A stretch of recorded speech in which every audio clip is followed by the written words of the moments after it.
Olá pessoal, tudo bem? Professor Diego de Filosofia dando sequência aqui às nossas aulas, né?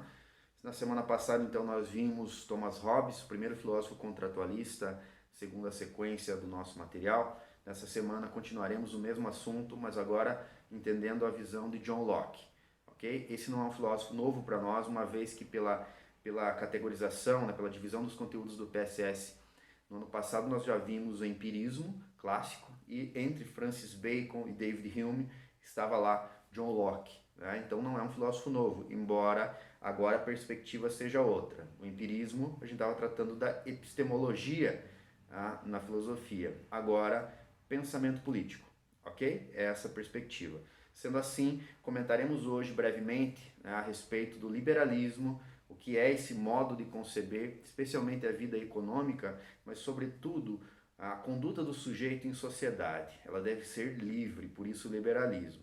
Por outro lado, comentaremos lá os três estados, um estado de natureza, estado civil e estado de guerra, como Thomas Hobbes se contrapõe a John Locke, por exemplo. Né? Esse é um modo que vocês já devem pensar aqui, já devem se organizar, como eu já tinha anunciado na semana passada. Como que o John Locke se diferencia nesse primeiro momento do Thomas Hobbes e na semana que vem Jean-Jacques Rousseau.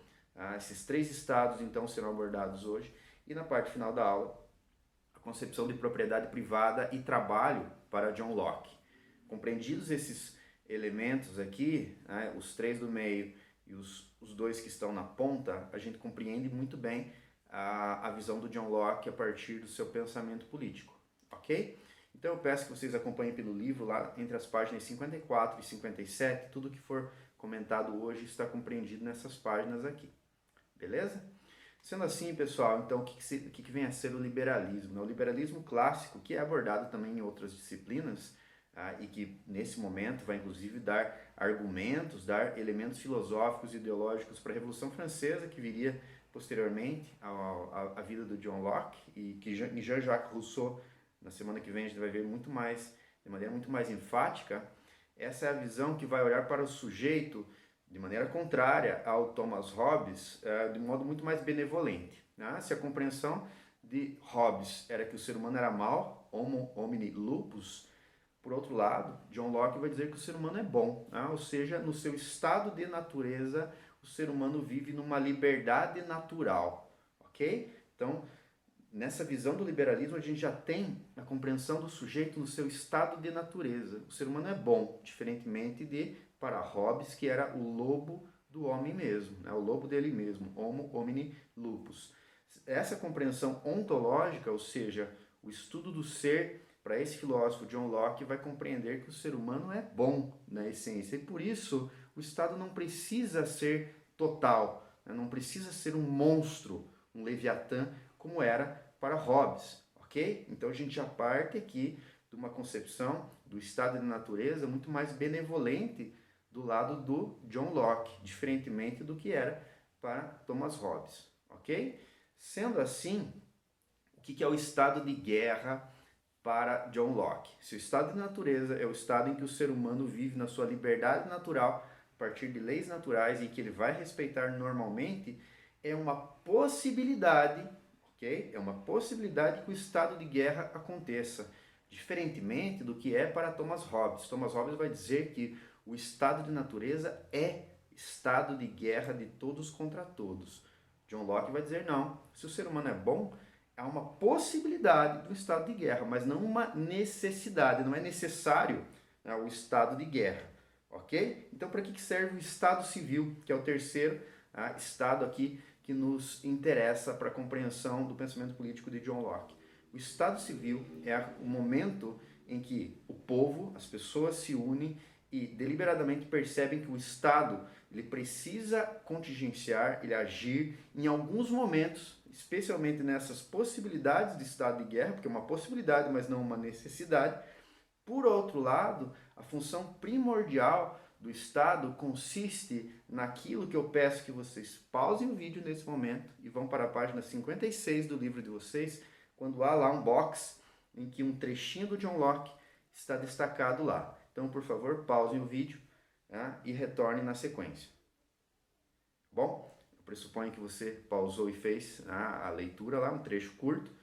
A partir dessa concepção, né, de trabalho e de propriedade privada, segundo John Locke, a gente percebe para que serve o Estado civil organizado aqui, segundo a visão desse filósofo importantíssimo aqui, o pai do liberalismo clássico. O que ele compreende? Ele compreende que o que é o trabalho?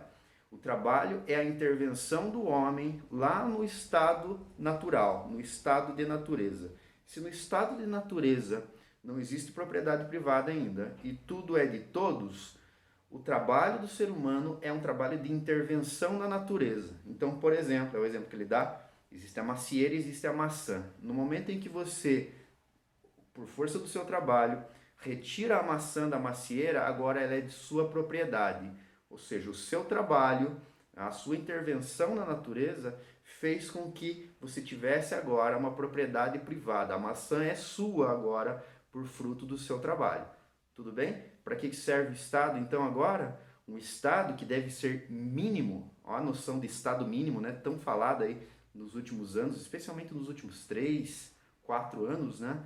Livre iniciativa, Estado mínimo, são palavras que têm aparecido, são conceitos, né, que têm aparecido muito no jargão político, nos telejornais, ultimamente. Tudo isso nasce nesse momento, nessa visão de John Locke, nessa visão liberal, segundo a qual o ser humano é bom e por isso mesmo o Estado não tem que se meter tanto, né? O Estado tem que ser mínimo, tem que ser somente no essencial, tá? Especialmente qual que é o mais essencial, especialmente tem que assegurar o poder, a propriedade privada para esse sujeito, ok? Por quê? Porque se a vida dele é sobretudo intervenção na natureza, ou seja, é trabalho, o Estado tem que assegurar que esse tempo, esse esforço do sujeito de intervenção na natureza, que é fruto do seu trabalho e que vai resultar em propriedade privada, que isso tudo seja assegurado pelo Estado. Um Estado que é mínimo, por outro lado, tem que assegurar esses direitos fundamentais. Sendo assim, a noção fundamental para compreender John Locke é a compreensão de que a propriedade privada é um direito inalienável, ou seja, você não pode passar isso, você não pode abrir mão desse direito, ele é direito fundamental. Por quê? Porque assegura que todo o seu esforço e grande parte do seu tempo que é despendido no trabalho e que, como consequência, gera a propriedade privada, tudo isso seja assegurado por essa figura que não é um monstro mais Leviatã, né, lá do Thomas Hobbes, mas é mínimo. Para quê? Somente para assegurar esses direitos básicos para que o sujeito livremente, porque é liberal, tá, livremente haja, tá, intervindo na natureza e, sobretudo, assegurando então a sua propriedade privada. Tudo bem, pessoal? Então, são essas as diretrizes, né, gerais para compreender o pensamento de John Locke, esse filósofo que, como eu disse, já tínhamos visto quando o assunto era empirismo no ano passado. Nesse ano, nos interessa a visão política dele. Então, já temos, por um lado, Hobbes, que vai dizer o ser humano é mau, e agora John Locke, que vai dizer o ser humano é bom. Se o ser humano for mau, o Estado tem que ser total, ok? Se o ser humano for bom, o Estado tem que ser mínimo. Para quê? Para deixar ele livremente agir e intervir na natureza. O Estado tem que assegurar a propriedade privada. Então, por meio do conceito de propriedade privada, em John Locke, todo o resto, pessoal, e aí a minha dica, todo o resto fica bem compreendido. Ok, pessoal? Então é essa a videoaula de hoje, espero que tenha ficado claro. Qualquer dúvida, olha as ADs chegando aqui pelo Classroom, né? Todo o resto fica compreendido, espero que tenha ficado claro aqui da minha parte, né? Caso não tenha ficado, estou à disposição de vocês, seja pelo Classroom, né, ou seja pelo e-mail, sempre à disposição de vocês. Saudades, espero que vocês também estejam aí produzindo, estudando e continuando a nossa sequência de estudos, porque o tempo não para, né, pessoal? Tudo bem? Um abração para vocês e até logo.